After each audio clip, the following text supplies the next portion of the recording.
Rekam jejak Bakri di Papua dan Kalimantan hingga menggulung Jiwasraya. Tak hanya mengorbankan warga Sidoarjo, Jawa Timur terkait lumpur Lapindo, Bakri ternyata telah lama menindas dua daerah lain. Di Papua sejak tahun 90-an dia memegang 10% saham Freeport.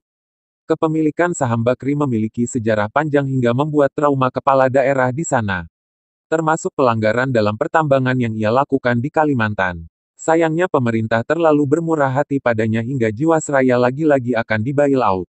Kongsi Bakri tak hanya menyasar BPK dan Menteri BUMN, kabarnya dahulu ada sosok yang kini menjabat Menko kecipratan 15.000 hektar lahan darinya. Kepemilikan saham Bakri di Freeport telah lama diberitakan media. Seperti dilansir kontan.co.id, tambang tembaga dan emas di Papua, tak diragukan lagi menghasilkan uang yang luar biasa besar. Berbagai pihak pun tak henti-henti ingin ikut mencicipinya. Di masa Orde Baru, Abu Rizal Bakri melalui perusahaannya Indokoper dan Bob Hasan melalui Nusamba, sempat menikmati lezatnya uang dari tambang Freeport di Papua melalui saham divestasi. Namun akhirnya semua saham itu kembali jatuh ke tangan Freeport.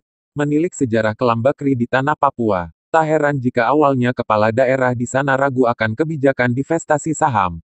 Waktu itu pun saya sendiri bertanya-tanya kenapa orang Papua sendiri tidak antusias. Ternyata alasan penolakan yang dilakukan oleh Lukas NMB adalah lantaran ketidakjelasan jumlah persentase saham PT Freeport Indonesia untuk Papua dan Inalum.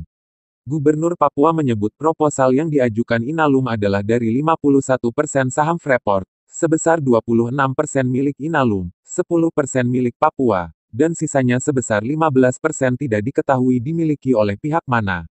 Kalau melihat sepak terjang keluarga Bakri yang mesra dengan Menteri BUMN, jangan sampai 15% saham Freeport lain jatuh ke tangannya. Sekarang kita sadar mengapa Bakri dibenci Papua. Kini beralih rekam jejak Bakri yang merugikan Kalimantan dan anehnya pemerintah masih ragu menindaknya sama halnya di kasus Jiwasraya. Seperti pemberitaan Tempo.com yang menyebutkan ada perbedaan antara pemerintah pusat dan daerah dalam menyikapi perusahaan tambang Bakri. Pit Kutai Timur, Isran Nur telah mengeluarkan surat penghentian penambangan Kaltim Prima milik keluarga Bakri dan Perkasa. Keduanya dianggap melanggar karena menambang di area hak penguasaan hutan PT Porodisa Trading dan Minerals. Meski kepolisian setempat dan Dirjen Departemen Kehutanan mendukung sang bupati, ironisnya pemerintah pusat malah membela Bakri. Ex-Menteri Kehutanan, MS Kaban menyatakan tak ada pelanggaran dan menuduh sang bupati ngawur. Inilah saktinya Bakri, meski berulah di mana-mana akhirnya selamat juga. Setia Novanto maupun Joko Chandra tak ada apa-apanya dibanding Bakri. Meski menindas yang di bawah, dia sangat royal dengan para elit yang di atas. Bahkan Bakri tak segan memberi hadiah ribuan hektar lahannya. Kembali ke era awal reformasi, Luhut waktu itu sempat diberhentikan sebagai Menperindak di era Gus Dur setelah 1,5 tahun menjabat. Kemudian bak durian runtuh ia malah mendapat ribuan hektar lahan dari Bakri. Seperti dilansir kumparan.com, saat dicopot dari jabatan menteri, Luhut mengaku tak punya banyak harta. Ia tinggal di rumah dinas daerah Widya Chandra. Bahkan ia hanya punya satu mobil bekas. Di saat itulah tawaran jadi pengusaha datang dari teman lama, Abu Rizal Bakri. Luhut pun dapat konsesi belasan ribu hektare tambang batu bara. Ini lagi-lagi mystery of life. Saya dapat konsesi kalau enggak salah 15.000 hektare, ya itulah saya kerjain.